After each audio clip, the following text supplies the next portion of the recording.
Yeah, we back. Yeah, we back. Now, today back again, we're going to be talking about the conflict between Rwanda and the Congo, right? Now, the sanctions and the condemnations continue pouring in for Kagame, right? Yesterday, the other day, it was the United States. Now, today, it's the UK, the United Kingdom, right? Two of his biggest backers, right? Two of his biggest sponsors sanctioned him in the same week. Now, let's get into it. As you can see, take a look up on the screen. Rwanda slams the UK for sanctions over the Congo violence. The UK suspends aid to Rwanda over support for the Congo rebels. And at the bottom, the British government will cease attending events hosted by Rwanda, as well as pausing aid to all but the poorest and most vulnerable.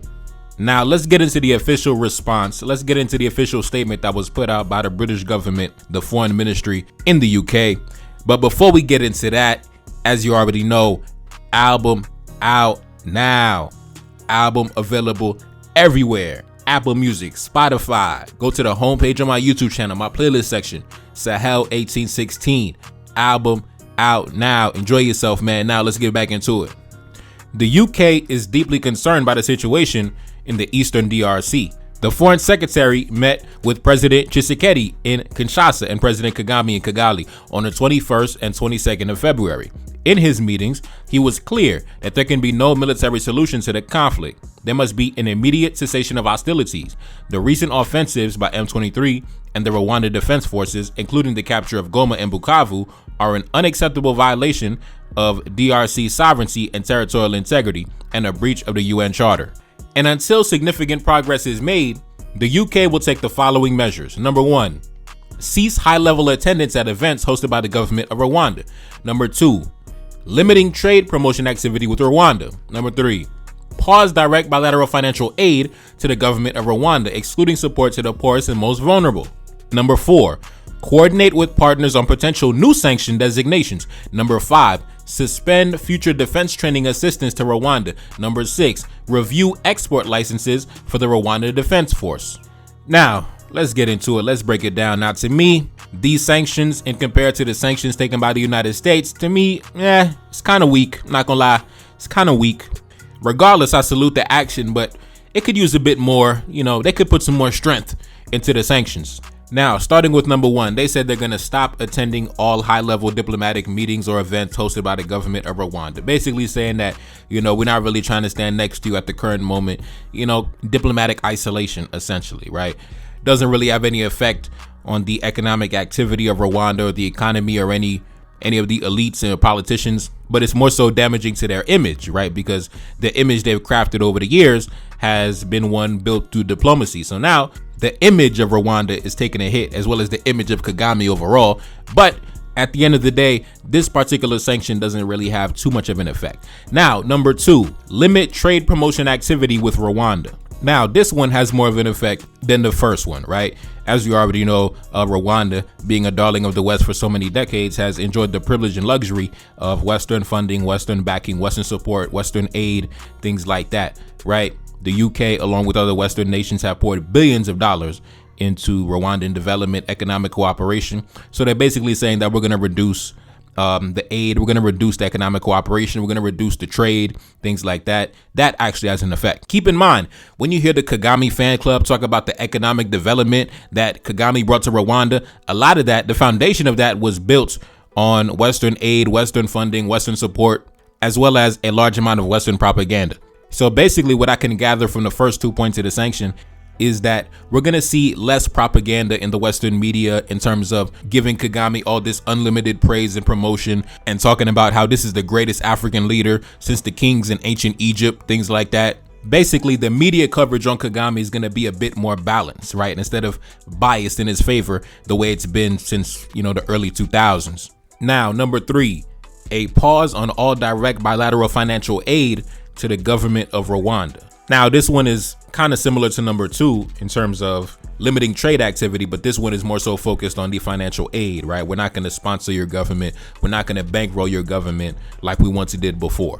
Now you see why a couple weeks ago, the government of Rwanda had raised taxes on the citizens, because they already forecasted into the future that this would probably happen. So now they got to bootstrap. Now they got to pick themselves up out of bootstraps, right? Now, I forget the exact number. I think it was like 30 something, or somewhere between 30 and 40% of the national budget for Rwanda actually comes directly from their Western sponsors. So losing access to this capital is going to be devastating in terms of the national budget. Now, of course, they can offset this loss by cutting the spending, right? Cutting spending, raising taxes like they did, or simply look for alternative sponsors, look for alternative economic partnerships, right? Diversify your partnerships, right? Stop sucking on the titties of the West like you've been doing for decades, right? Now, of course, they said they're going to continue to aid the impoverished and vulnerable population. So they're not going to completely devastate the country. They're still going to help those in need. But regardless, it's still going to be an economic impact on the country. Now, the next one, coordinate with their partners on potential new sanctions, right? Number 4. Basically, when I hear that, that means that these sanctions that have came down so far is not going to be the last, right? It's only the beginning, so from what I can tell, right? So there's still going to be more new sanctions coming down the pipeline. That's if Kagame does not comply with their demands, right? If Kagame continues to destabilize the Eastern Congo, then more sanctions will come. If he decides to relax, if he decides to fall back, then I believe that all can be forgiven and they'll get back to business as usual. The next one, number 5, suspending all defense training assistance to Rwanda. Now, similar to all the praise that Kagame gets in the Western media for the economic development, much of which is supported by Western funding and Western sponsors, the same thing goes for his military, right? The same thing when people talk about, Kagame's formidable military, a lot of that is also built on a foundation of Western sponsorship, Western assistance, Western security cooperation, right? Like I said, the image crafted for Kagame has been one that has been crafted by the Western media, right? The mythology behind Kagame's image has been brought to us by Western media houses. Now, I'm not too sure the level of cooperation between the militaries of the UK and the militaries of Rwanda, but as we know, Rwanda is a major contributor to United Nations peacekeeping missions, things like that. That is one of Kagame's main diplomatic bargaining tools. So in this instance, that might also be affected.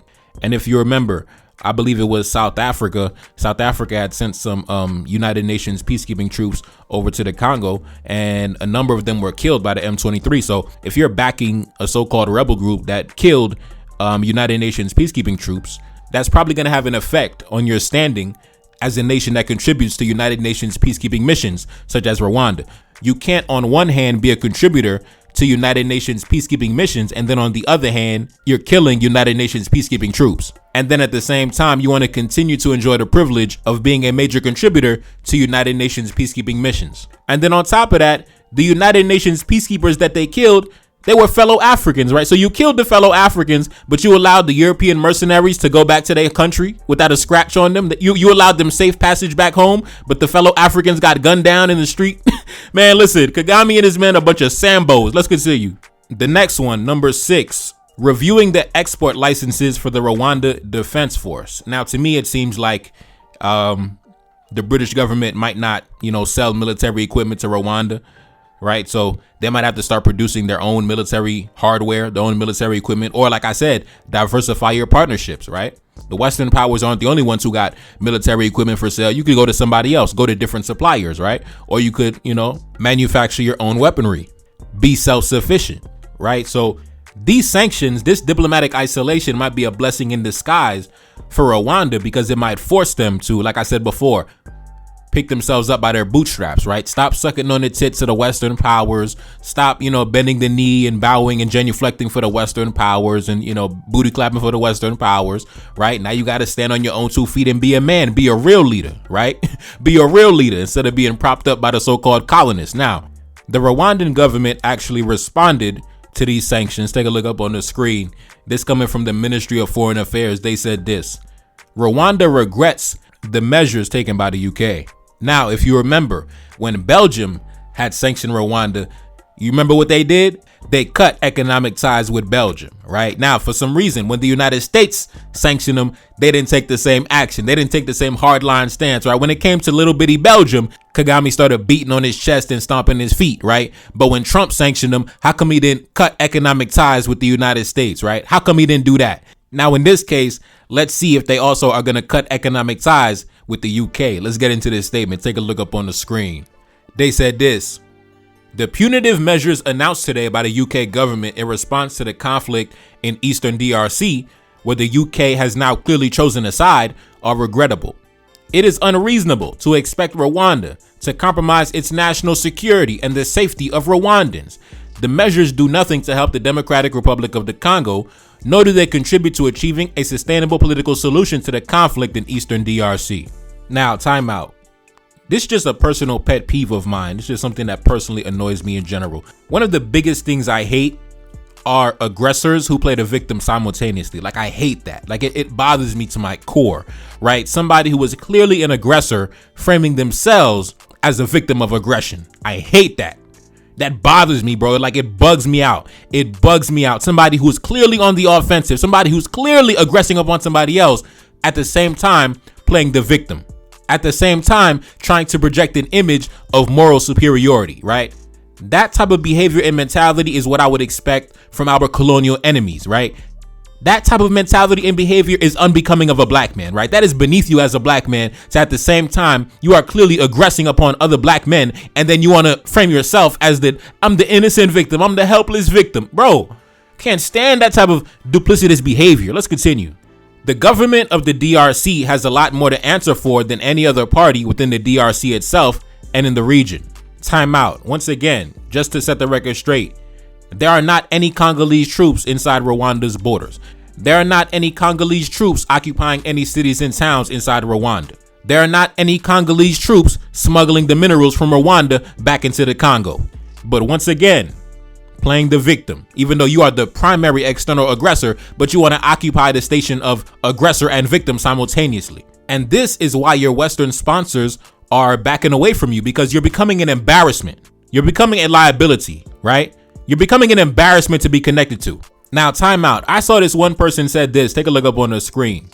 If the West is sanctioning Kagame in his country, it is clear that he is not their puppet. He is a Pan-African leader who works for the people and not for Western approval. Now, I want to talk about that, right? This illusion, this misconception that Kagame must be a Pan-African icon because the Western powers are sanctioning him and slapping him on the wrist. Now, I already said it before. When you see these sanctions coming from the Western powers, it's not because of human rights or injustice or morality. No, that is not their stance. That is not why they're doing it.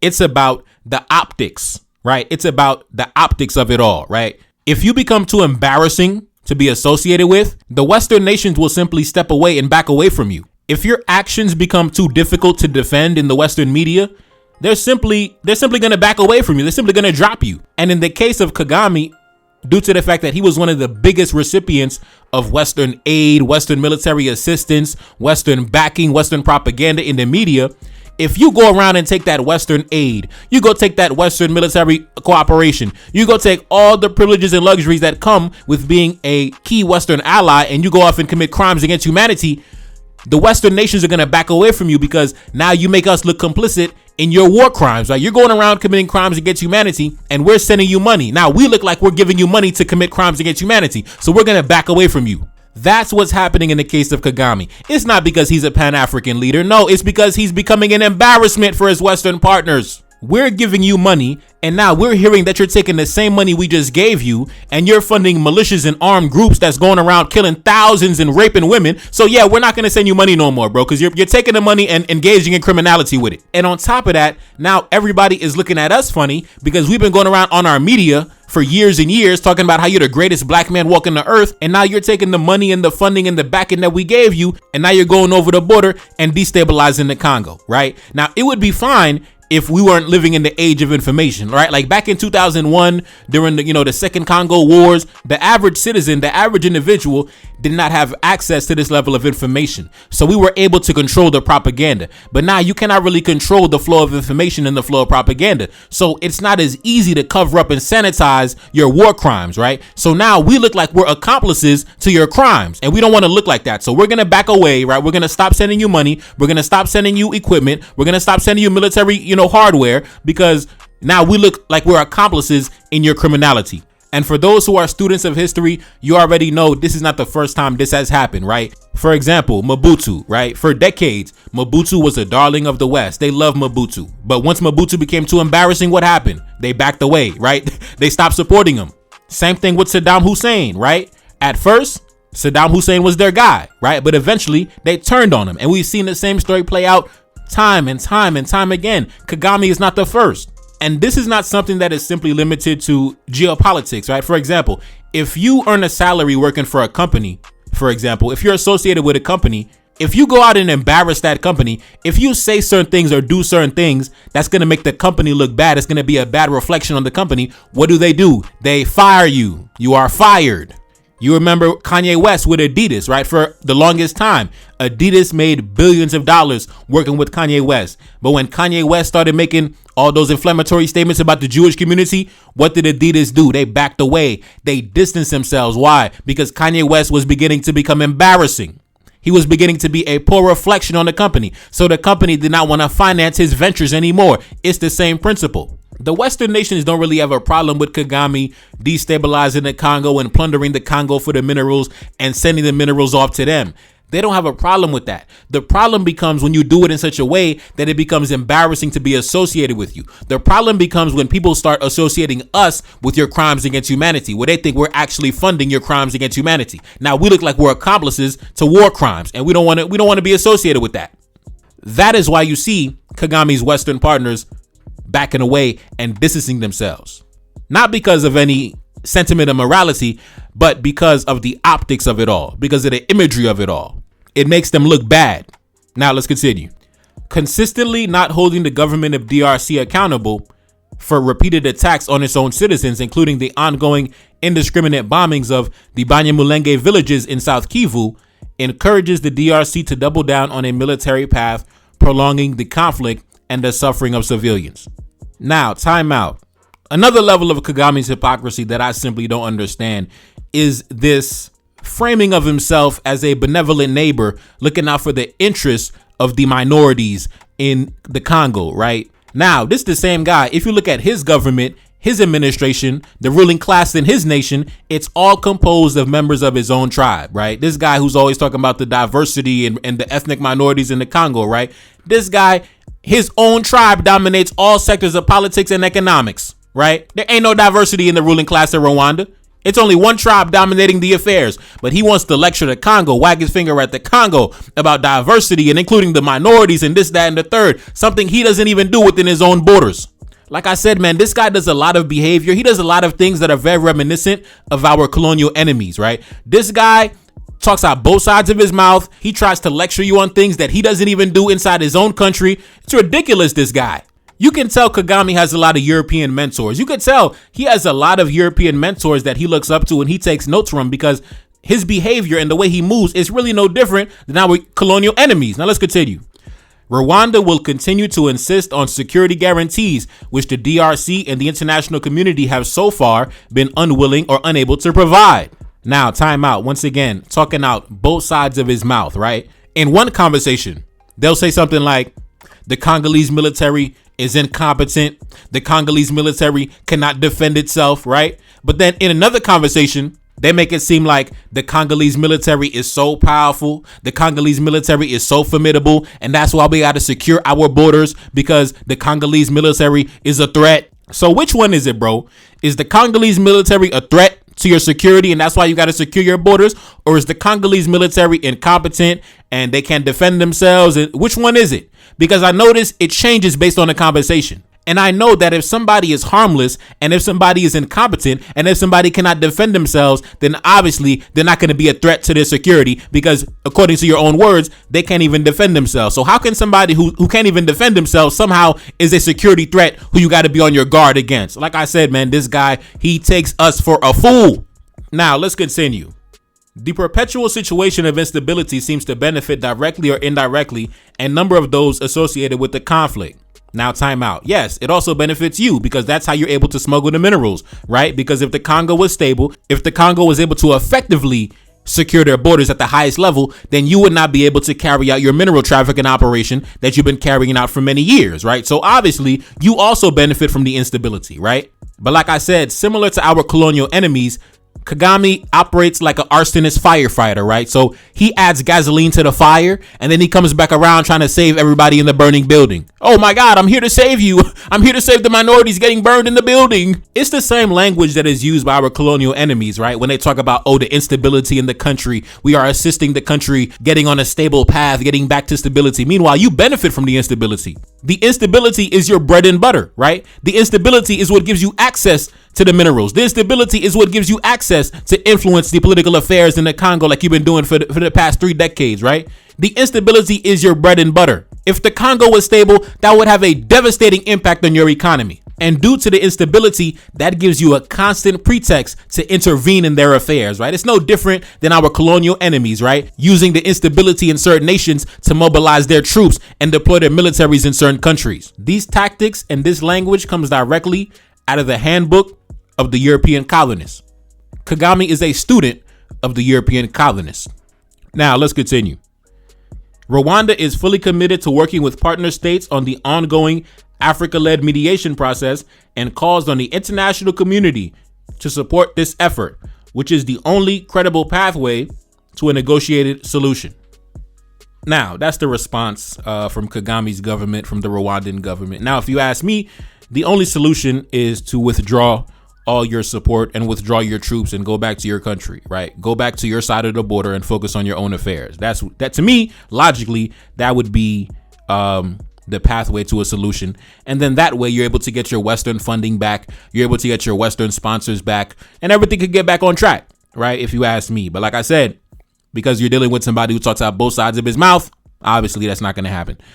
Now, sometime today, I saw some fake statement that was it's been circulating online where the Rwandan government had suspended or cut their economic ties with the United Kingdom, but that's a fake document, right? So if you see a document going around where it says, oh, the Rwandan government, cuts economic ties with Great Britain, that's a fake document. If you go to their Minister of Foreign Affairs site, if you go to their foreign ministry site, that document is not even up there. So if you see some fake document going around where it says something like that, that didn't happen. They did not cut economic ties with the United States or the United Kingdom, right? Now, little bitty Belgium, like I said, Belgium is irrelevant. So, who cares about that? But when it came to their big sponsors, the United Kingdom, the United States, how come you didn't cut economic ties, right? You were talking big and bad to Belgium. But when it came to Trump and when it came to the British, how come you wasn't talking crazy? Anyways, man, it's your boy Neferkari, the Celine. Album out now. Album available everywhere. Apple Music, Spotify. Go to the homepage on my YouTube channel, Sahel1816. Enjoy yourself, man. Cash App in the description. Support the channel, and I'm gone. Peace. Gotta go get it, I'm never waiting. Stay with the trends and I'm innovative. Shorty, she on me, she said she love me. Straight to the top and I'm elevated. Straight to the top and I'm never stopping. Running my business, I'm enterprising. Working that money, I get it fast. Stay in my lane and I hit the gas. Counting my blessings and make it last. Don't want a fraction, I want it all. Stick to the code and the protocol. Feel like a king and I'll never fall. Fuck up a check when I'm in the mall. Riding that German, I'm in a Benz. Plotting revenge, I don't make amends. Hitting that corner and make it bend. Up in the sky like commercial pilots. Keep it 100, I'm moving silence. Know we united, they can't divide us. Say that she love when I give her guidance. Told me she love me, I know it's real. Know they gon' hate, but I know the deal. Know they gon' hate when you so official. Paying my dues like I'm sacrificial. Handle my business so beneficial. Ride on my enemies with the miss. Ride on my enemies with a chop. Coming for blood, make them call the doctor. Coming for blood, I ain't showing mercy. Probably gon' kill me or try to hurt me. Probably gon' kill me, I keep it tinted. Bulletproof vehicle when I whip it. Came from the bottom, I really live it. Really, my life is a motion picture. Lately, I feel like the trend is topping. Keep it authentic, I keep it honest. Up at the bank with a new deposit. Call me the boss and I pay the cost. Feel like a rocket, I'm taking off. Come to the crib and she take it off.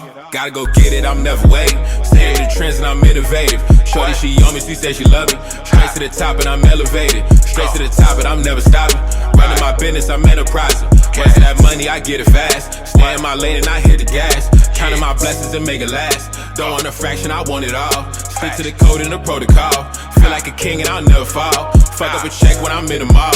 Riding that German, I'm in the Benz. Plotting revenge, I don't make amends. Hitting that corner and make it big. Go. Never wait. Innovative. Say she love me. Elevated. Never stop it. Enterprising. Get it fast. Hit the gas.